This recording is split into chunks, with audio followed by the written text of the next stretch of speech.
গল্প আমি পদ্মজা। লেখিকা ইলমা বেহেরোজ। পর্ব সংখ্যা 31। সকাল থেকেই বাতাস বইছে, কাছাকাছি কোথাও বৃষ্টি হয়ে গেছে এমন আমেজ সেই বাতাসে। একটু শীতল চারপাশ। গরুর গাড়ি চড়ে পদ্মজা যাচ্ছে বাপের বাড়ি। পাশে আছে আমির এবং লাবণ্য। পদ্মজার পরনে সবুজ রঙের শাড়ি, ভারী সুতোর কাজ, গা ভর্তি গহনা। এসব পরে থাকতে অস্বস্তি হচ্ছে, কিন্তু ফারিনা বেগমের কড়া নিষেধ, কিছুতেই গহনা খোলা যাবে না। আমির পদ্মজার এক হাত শক্ত করে ধরে রেখেছে, ছেড়ে দিলেই যেন হারিয়ে যাবে। আমিরের এহেন পাগলামি পদ্মজাকে বেশ আনন্দ দিচ্ছে।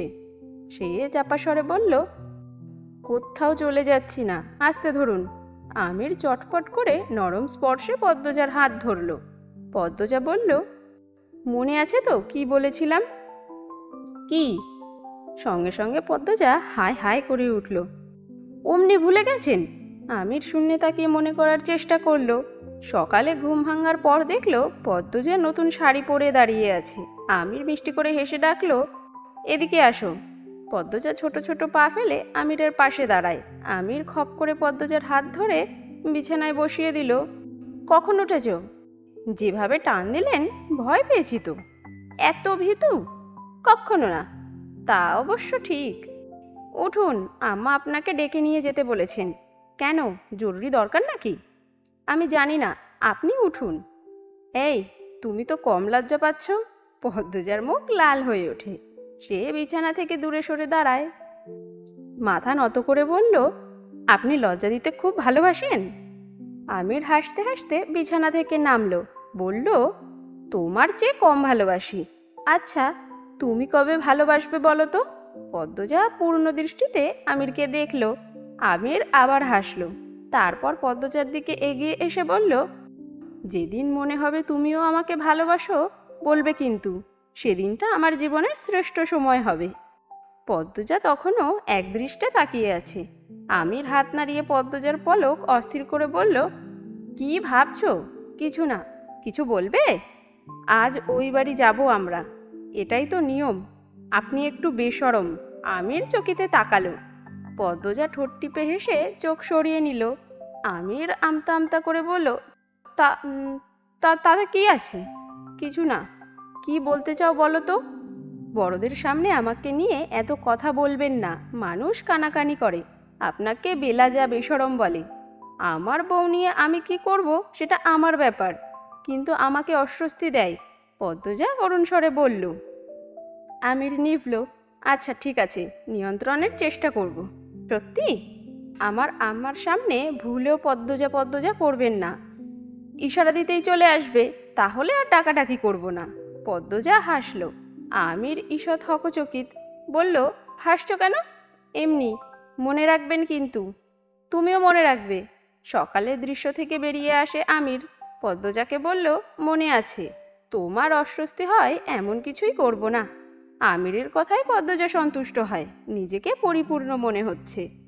উত্তেজনায় কাঁপছেও। মা বাবাকে দেখবে 2 দিন পর। 2 দিনে কি কিছু পাল্টেছে? পদ্মজা মনে মনে ভাবছে, আম্মা বোধহয় শুকিয়েছে। আমাকে ছাড়া আম্মা নিশ্চয়ই ভালো নেই। পদ্মজার খারাপ লাগা কাজ করতে থাকে। ছটফটানি মুহূর্তেই বেড়ে গেল। আমির জানতে চাইল, পদ্মজা শরীর খারাপ করছে? না। অস্বাভাবিক লাগছে? আমাকে অনেক দিন পর দেখবে তো? অনেক দিন কোথায়, 2 দিনই তো মাত্র। অনেক দিন মনে হচ্ছে। এই তো চলেই এসেছি। ওই যে দেখো তোমাদের বাড়ির পথ। আমির আঙ্গুলে ইশারা করে। আমিরের ইশারা অনুসরণ করে পদ্মজা সেদিকে তাকালো। ওই তো তাদের বাড়ির সামনের পুকুর দেখা যাচ্ছে। আর কিছু সময়, এরপরেই সে তার মাকে দেখবে। পদ্মজা অনুভব করে তার নিঃশ্বাসের গতি বেড়ে গেছে। হৃৎপিণ্ডও লাফাচ্ছে। সে আমিরের এক হাত শক্ত করে ধরে সেদিকেই তাকিয়ে রইল। হেমলতা নদীর ঘাটে মোর্শেদের সাথে কথা বলছিলেন।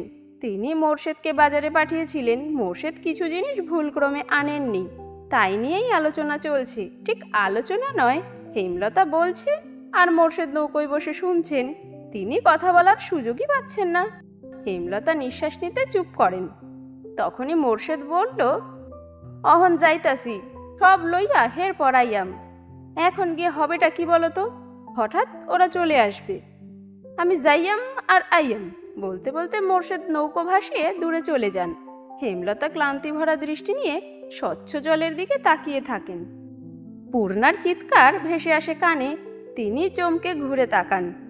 পূর্ণা আপা আপা বলে চেঁচাচ্ছে বাড়িতে। হেমলতা বিড়বিড় করেন, এসে গেছে আমার পদ্ম। তিনি ব্যস্ত পায়ে হেঁটে বাড়ির উঠোনে আসেন। সঙ্গে সঙ্গে ফুলের মতো সুন্দর মেয়েটা হামলে পড়ে বুকের ওপর। আম্মা আম্মা বলে জান ছেড়ে দেয়। হেমলতার এত বেশি আনন্দ হচ্ছে যে হাত দুটো তোলার শক্তিই পাচ্ছেন না।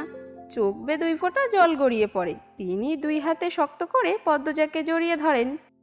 শূন্য বুকটা চোখের পলকেই পূর্ণ হয়ে উঠেছে। পদ্মজা নিশ্চয়ই বুঝে যাবে 2 রাত তার আম্মা ঘুমায়নি, চোখদ্বয় নিশ্চিন্তে আরাম করতে পারেনি। বুঝতেই হবে পদ্মজাকে। পদ্মজা ঘন ঘন লম্বা করে নিঃশ্বাস টানছে।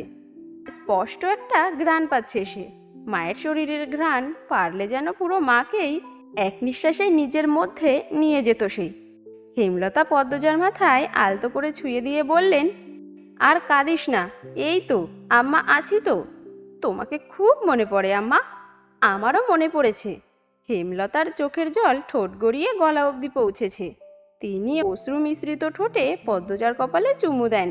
আমির হেমলতার পা ছুঁয়ে সালাম করতে নেয়। হেমলতা ধরে ফেলেন। আমিরের মাথায় হাত বুলিয়ে দিয়ে বলেন, লাগবে না বাবা। আমির বিনীত কণ্ঠে বলল, ভালো আছেন আম্মা? ভালো আছি। তুমি ভালো আছো তো? আমার মেয়েটা কান্নাকাটি করে খুব জ্বালিয়েছে, তাই না? ভালো আছি আম্মা, একটু আধটু তো জ্বালিয়েইছে। কথা শেষ করে আমির আর চোখে পদ্মজার দিকে তাকালো। পদ্মজা ফোপাচ্ছে। হেমলতা অনেকক্ষণ চেষ্টা করে পদ্মজাকে নিয়ন্ত্রণে আনেন।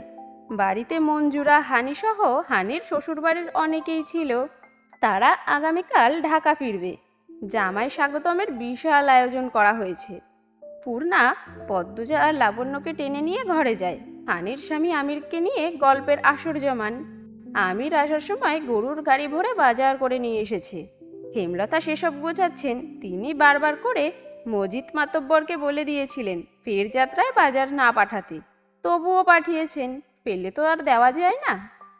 রাতের খাবার শেষ হয়েছে অনেকক্ষণ। পূর্ণাকে আমির ছোট আপা ডাকে। শালির চোখে একদমই দেখছে না, তেমন রসিকতাও করছে না। আমিরের ব্যবহারে পূর্ণা ধীরে ধীরে আমিরকে বোন জামাই হিসেবে পছন্দ করছে। না হোক নায়কের মতো সুন্দর, মন তো ভালো। হানির বড় ছেলে লাবণ্য, আমির আর পূর্ণা লুডো খেলছে। পদ্মজা কিছুক্ষণ খেলে উঠে চলে এসেছে।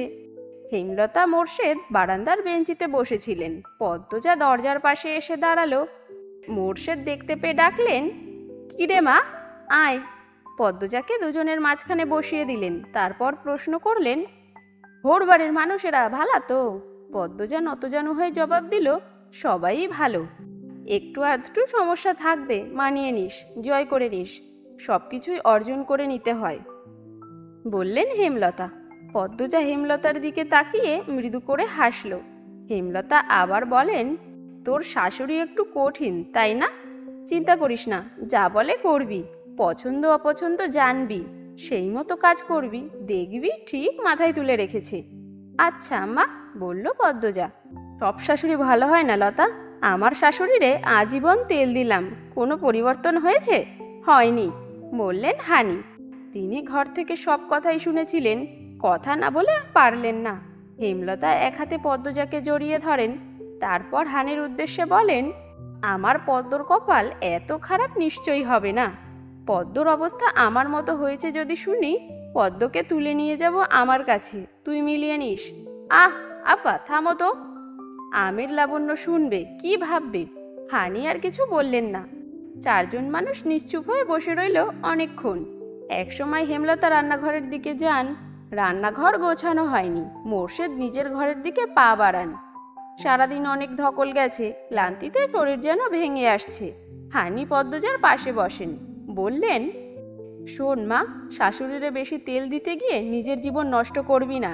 তোর মায়ের অনেক জ্ঞান অভিজ্ঞতা মানি, কিন্তু লতার শাশুড়ি নিয়ে সংসার করতে হয়নি, তাই সে জানে না। আমি জানি শাশুড়িরা কেমন কালসাপ হয়। এরা সেবা নিবে দিন রাত, বেলা শেষে ভুলে যাবে। নিজের কথা আগে ভাববি। শাশুড়ি ভুল বললে জবাব দিবি সাথে সাথে। নিজের জায়গাটা বুঝে নিবি। পড়াশোনা থামাবি না, পড়বি আর আরামে থাকবি। আমরা বান্দি পাঠাইনি, সাক্ষাৎ পরি পাঠাইছি। শুনছি আমিরের টাকা পয়সা জমি জমা অনেকই আছে। তাহলে তোর আর চিন্তা কিসের? জামাই হাতে রাখবি, তাহলে পুরো সংসার তোর হাতে। আমার কপালে এসব ঠেকেনি। বিয়ের পর শ্বশুরবাড়ির মানুষের মন রাখতে রাখতে কখন বুড়ি হয়ে গেছি বুঝিইনি। বুঝেছিস তো? পদ্মজা মাথা নাড়িয়ে সম্মতি জানালো। প্রসঙ্গ পাল্টাতে বলল, মেজো আপা আসে নাই কেন? বিয়ে কবে আপার? ওর তো পরীক্ষা সামনে, পরীক্ষা শেষ করুক, এরপর বিয়ে দেব। বিয়ে না ঠিক হওয়ার কথা ছিল, হয়নি? কবে? বললেন হানি।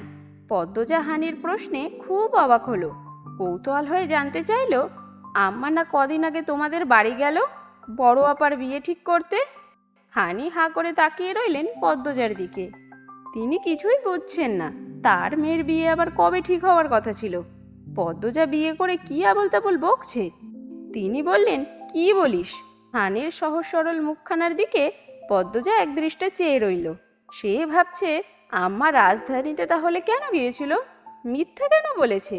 সেদিন রাজধানীতে গিয়েছিল বলেই এত বড় অঘটন ঘটেছিল। না, অঘটন ভাগ্যেই লেখা ছিল, কিন্তু মিথ্যে কেন বলল আম্মা?